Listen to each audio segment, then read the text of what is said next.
बिना शादी के अपनी गर्लफ्रेंड के साथ रहने को, दुबई में रहने को लेकर क्रिस्टियानो रोनाल्डो अभी चर्चा में थे ही कि अब एक और देश ने ऐसा ही एक कानून बना दिया है, जिसके बाद वो भी चर्चा में आ गया है।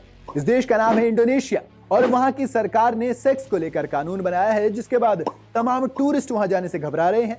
अब अगर आप ये सोच रहे हैं कि इंडोनेशिया में भला कितने ही टूरिस्ट जाते होंगे, तो आपको बता देता हूं कि बाली, जो कि शायद हनीमून से लेकर कपल्स तक के घूमने जाने की फेवरेट डेस्टिनेशन है, वो भी इंडोनेशिया में ही पड़ती है।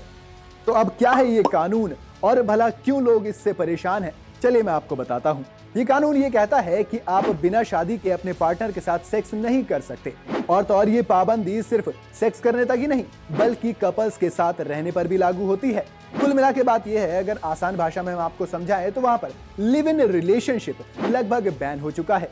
तो सवाल ये भी आता है कि अगर लोग ऐसा ही करते पकड़े जाते हैं तो क्या होगा, और क्या इससे देश पर इफेक्ट करेगा? वो सब कुछ कोई और नहीं, आपको असद ही बताएगा। चलिए शुरू करते हैं।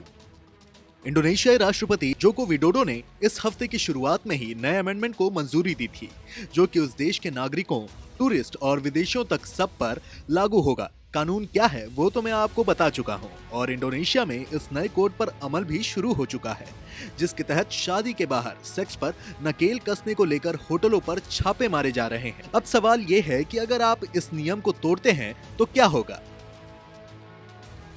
तो इस कानून का उल्लंघन करने पर आपको 1 साल की जेल हो सकती है या फिर भारी जुर्माना भरना पड़ सकता है।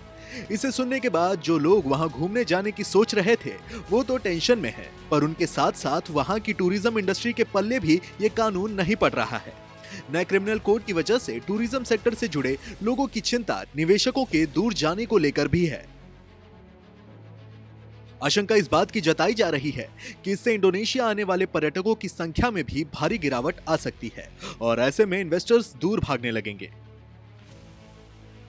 वहीं इस टेंशन की दूसरी वजह कोरोना भी है। यहाँ 2 बातें हैं।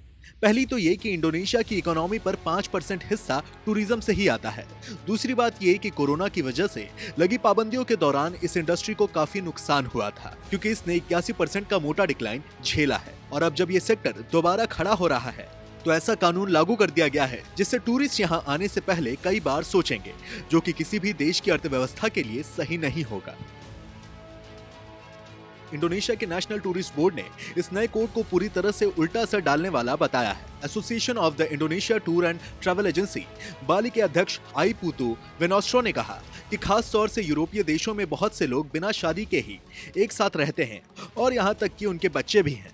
हमें उनकी प्राइवेसी की रक्षा करनी चाहिए, मगर ये कोड तो एकदम इसके खिलाफ है। हमारी मांग है कि सरकार इसकी जरूरत के बारे में हमें समझाए, साथ ही दूसरे देशों के लोग भी इसकी अहमियत को जानना चाहेंगे।